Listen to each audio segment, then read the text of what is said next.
Halo guys, assalamualaikum warahmatullahi wabarakatuh. Terima kasih yang udah stay sana channelnya Tisam Official lagi. Semoga kalian selalu sehat, berkabar untuk kita semuanya. Gimana kabar kalian saat? Alhamdulillahirobbilalamin. Guys, semua ras masalah kesembuhan yang lagi sakit Allah saatkan. Teman guys yang berjuang di rumah majikan tentunya diberikan kekuatan sampai finish. Teman guys yang bahagia juga tentunya jangan lupa bersyukur. Hari ini Kaisam akan membahas tentang requestan kalian tentang pemblokiran nomor rekening yang non aktif ya selama 3 bulan. Terus tentang tanah yang terlantar, apakah itu akan dikuasai negara ya kan?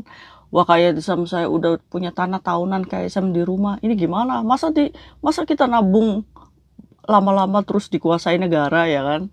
Terus anak-anak yang terlantar ya kan akan diambil oleh negara. Awas nih, anak kalian yang nggak diurusin tuh bertahun-tahun di Indonesia diambil negara. Apakah demikian? Ayo kita bahas bareng. Jadi banyaknya ricuhnya ya teman-teman kita, ya namanya juga netizen gitu kan. Kadang kalau misalkan ada aturan baru yang dibuat, ini udah heboh dulu. Ya kan, apalagi pekerja migran itu kan banyak menyimpan uangnya di bank ya, berharap untuk masa pensiun. Tidak digunakan, tidak untuk transaksi, tidak untuk apa gitu kan. Jadi udah diem aja gitu duitnya di situ. Nah, kemarin banyak juga teman-teman kita yang sudah mengalami pemblokiran ya, atau nonaktif atau tidak bisa digunakan. Panik loh, iya kan? Orang kita nabung lama-lama kok jadi dikuasai negara, dikirainya hartanya diambil oleh negara. Oke, ayo kita bahas. Jadi karena kericuan tersebut, Kaisam langsung telepon customer service-nya ya, call center. Kalau misalkan kalian mau nelpon call center bank, nih di sini nih ya, nih telepon aja. Nah, memang Kaisam nanya, apakah memang PPATK ya? Kalian tahu nggak PPATK itu apa? Jadi PPATK itu adalah pelaporan dan analisis transaksi keuangan ya. Jadi yang yang mengetahui tentang arus perbankan kita. Nah, memang iya, ini aturannya mulai kapan? Sudah bulan lalu katanya, kayak gitu kan. Nah, kalau misalkan kita kena pemblokiran ATM nih, pemblokiran bank nih, bank kita nggak bisa digunain. Terus apakah uang itu akan hilang? Tenang aja, uangnya akan aman katanya. Hanya memang PPATK itu memberlakukan aturan cuy untuk memblokir rekening kalau misalkan selama 3 bulan itu tidak ada transaksi. Seperti apa? Seperti tidak ada nabung, tidak ada transfer, tidak ada menerima uang atau beli pulsa gitu kan. Cuma ada uang, diem aja gitu kan di situ. Nah, itu akan diblokir PPATK. Tapi nasabah tidak usah khawatir, uang itu aman selagi itu memang didapatkan hasil dari kita sendiri gitu kan. Nah, tujuannya PPATK itu menonaktifkan atau memblokir akun yang 3 bulan nggak berjalan karena memang untuk menonaktifkan rekening dorman cuy. Rekening dorman itu apa Kaisam? Rekening dorman itu adalah rekening yang tidak melakukan transaksi dalam jangka waktu tertentu, yaitu antara 3 sampai 6 bulan. Jadi rekeningnya itu tidak melakukan transaksi apapun, itu yang dinamakan rekening dorman. Nah, kalau misalkan kalian rekeningnya tidak aktif nih 3 bulan gitu kan, diem aja gitu kan. Nah, itu termasuknya rekening dorman. Kalau kalian mau mengaktifkannya kembali, boleh selama itu pakai identitas kalian, selama itu pakai data kalian, kalian boleh mengunjungi bank-bank terkait seperti kalau misalkan kalian punya BRI ya ke BRI, kalau BCA, BCA, BNI, BNI ya kan. Nanti kalau misalkan diselusuri memang itu adalah data kalian dan uang adalah hasil dari kerja kalian gitu kan, ya rekeningnya aktif lagi ya. Nah, kenapa PPATK membuat aturan seperti ini? Yang pastinya aturan itu dibuat supaya untuk memerangi suatu kejahatan money laundry yang sekarang juga banyak di Hong Kong ya. Jadi kalau misalkan pemerintah Indonesia memberikan aturan seperti itu, yakinlah cuy, karena banyaknya korban penipuan di Indonesia pun ya kan, banyaknya rekening-rekening yang digunakan oleh penipu di Indonesia pun gitu kan. Makanya aturan PPATK ini tegas. Jadi ya nggak usah khawatir gitu kan, selama itu rekening kamu, kamu bisa mengaktifkannya lagi. Nah, kalau misalkan saya di luar negeri Kaisam, saya juga nggak bisa untuk datang ke bank kan sibuk saya.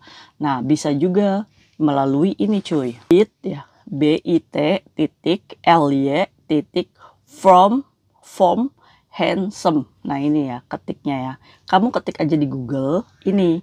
Nah PPATK itu memberikan pengaduan untuk kalian. Misalkan saya rekeningnya diblok nih PPATK, saya nggak setuju nih, tolong buka lagi rekening saya. Nah itu bisa tuh melalui itu bit.ly.fromhandsome. Nah nanti di situ kamu akan diarahkan untuk mengisi formulir dan memberikan data pendukung, pastinya KTP ya kan, dan lain-lainnya. Kalau misalkan nih dari ditelusuri nih ya, hasil pendalaman yang menyimpulkan tidak ada pelanggaran rekening nasabah, maka aktif lagi rekening kamu tanpa harus datang ke banknya. Nah ini permasalahannya, kamu mau nggak mencoba untuk masuk secara online ini, ya kan?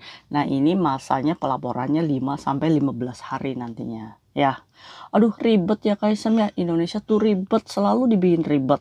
Enggak sih, enggak ribet sih coy, cuma kitanya aja yang kadang udah emosi dulu gitu kan. Ya udah sih, kalau misalkan memang pemerintah itu membuat aturan seperti itu, ya pastilah itu aturan yang terbaik gitu cuy. Kita ya kan, selama itu duit kita ya aman-aman aja gitu kan, udah nggak usah khawatir ya. Nah, saking banyaknya pelaporan polisi atas penipuan dan lain-lainnya, makanya PPATK ini mengatakan bahwa rekening dorman yang tidak aktif itu banyak disalahgunakan oleh penjahat. Cuy. Oke? Nah, itu tentang rekening dorman yang dinonaktifkan selama 3 bulan ya. Jadi kalian gak usah khawatir, datang aja ke BNI, ke BRI, di sini pun bisa untuk buka lagi. Oke? Terus juga kita bahas tentang tanah yang terlantar. Tanah terlantar itu apa Kaisam? Apakah tanah seperti kita nih yang di rumah yang nggak dibangun-bangun atau apa? Nah ini Kaisam mengambil kesimpulan gampangnya aja ya. Jadi tanah terlantar itu akan dikuasai negara kalau nih selama 20 tahun tanah itu dibiarkan kosong dan udah kayak karang subung lah cuma kayak gitu, kayak nggak diurus tuh.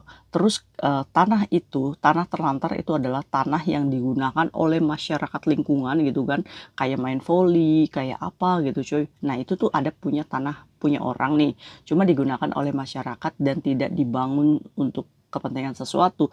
Nah itu dikuasai negara ya cuy ya.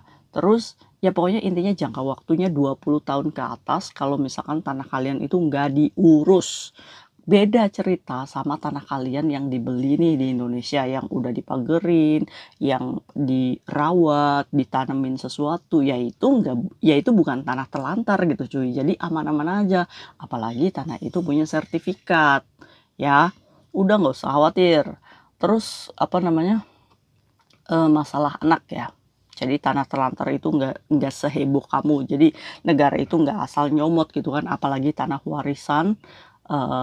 Terus juga yang terlantar gitu kan, terus negara menguasai. Selama itu masih ada bangunannya, yang nggak akan dikuasai karena itu bukan tanah terlantar ya. Selama ada bangunan, apalagi suratnya, walaupun itu tanah warisan, itu tidak akan dikuasai negara ya. Jadi kalian nggak usah heboh ya. Terus ini masalah anak ya, anak yang terlantar ini akan diambil oleh negara. Apakah benar? Jangankan di Indonesia deh, di Hong Kong aja ada yang namanya dinas sosial. Di Indonesia pun ada yang namanya dinas sosial. Jadi di mana ya, kalau misalkan ada anak nih ditelantarkan oleh ayahnya nih ya kan, oleh ayahnya tidak diurus, tidak apa ya kan, terus tinggal dengan ibunya aja, terus anak ini mengalami cedera fisik ya kan, terus sakit-sakitan ya kan, otomatis ini akan diambil oleh negara cuy ya kan. Nah itu, dan ayahnya itu bisa dituntut dan didenda ya kan. Barang siapa ayah yang menelantarkan anaknya itu bisa dipidanakan dan didenda 100 juta rupiah. Wah kalau kayak gitu saya akan nuntut ayah anak saya Kaisam. Anak boro-boro ngasih nafkah Kaisam, itu benar-benar hidup sama istri barunya, laporin aja ke polisi, nggak apa-apa, boleh ya kan.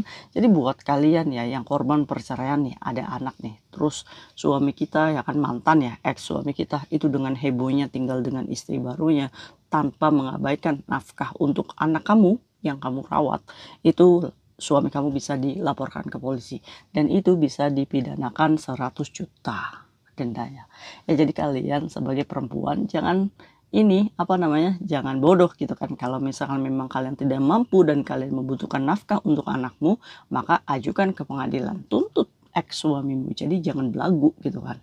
Nah itu yang dimaksud anak yang akan diambil oleh negara itu saat ditelantarkan oleh ayahnya, mengalami keadaan psikis ya atau mental, terus juga dia juga mendapatkan kekerasan di situ kan, korban perceraian. Nah itu bisa diambil oleh negara ya, seperti dinas sosial aja sih Acu ya.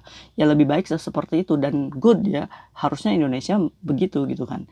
Jadi nanti diambil oleh negara, nanti negara yang akan membesarkan ini anak Acu ya, dengan dinas sosialnya pastinya.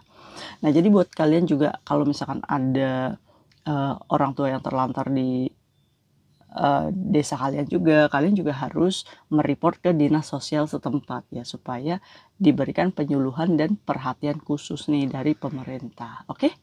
Nah itu mungkin kehebohan yang sedang terjadi, semoga ini bisa menginformasikan kepada kita semuanya. Oke, see you next video, bye bye. Assalamualaikum warahmatullahi wabarakatuh. Dah, stop panik ya, nggak boleh panik-panik. Bye bye.